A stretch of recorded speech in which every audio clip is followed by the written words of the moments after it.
So next up, I'd like to ask our second sponsor, Gas Networks Ireland, represented by Padraig Fleming, to come up. Padraig has been working with Gas Networks Ireland for a number of years now and is heading up the transition over to bringing in biomethane onto the grid and other renewable gases. So I think we'll find this quite interesting. Thank you. Good morning, everyone. On behalf of Gas Networks Ireland, I'm delighted to be here today and delighted that we were able to sponsor this event. I'd first of all like to acknowledge that we've real quality speakers here today, which is really good in the sense that there's a mix of both public and private sector. And I think we'll all recognise that we will only develop this industry in partnership with each other. For that, I suppose I need to thank Sean and Noel and all the team.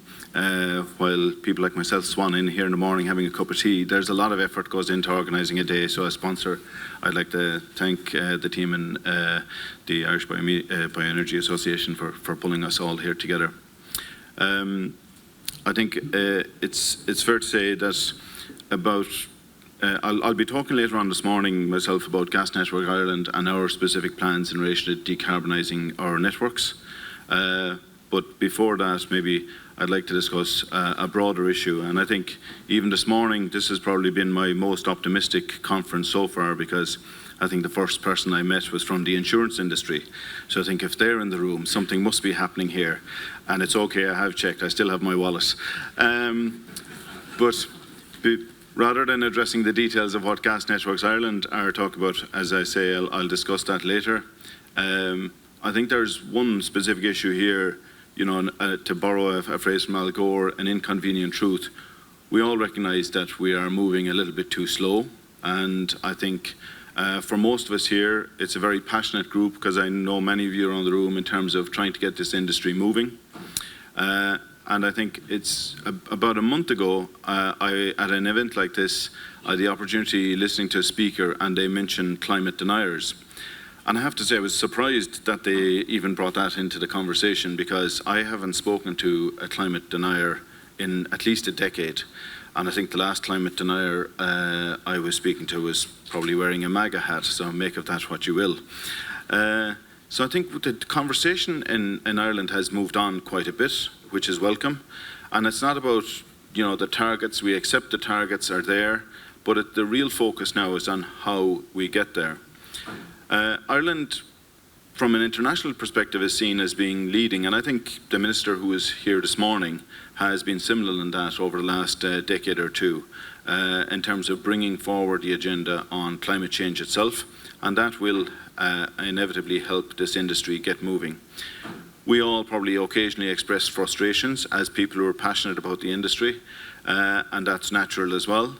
But I think we are at a point where we are actually being listened to at this stage, and it's really welcome the development of the renewable heat obligation, the development of the biomethane energy strategy, which we hope to see later this year. So those things are really welcome at this stage. I think for me, it's the example of the electricity industry is really interesting. We've seen the progress that has been made, and again, huge strides made in the decarbonisation of the electricity sector over the last 3 decades. But they didn't do it on their own.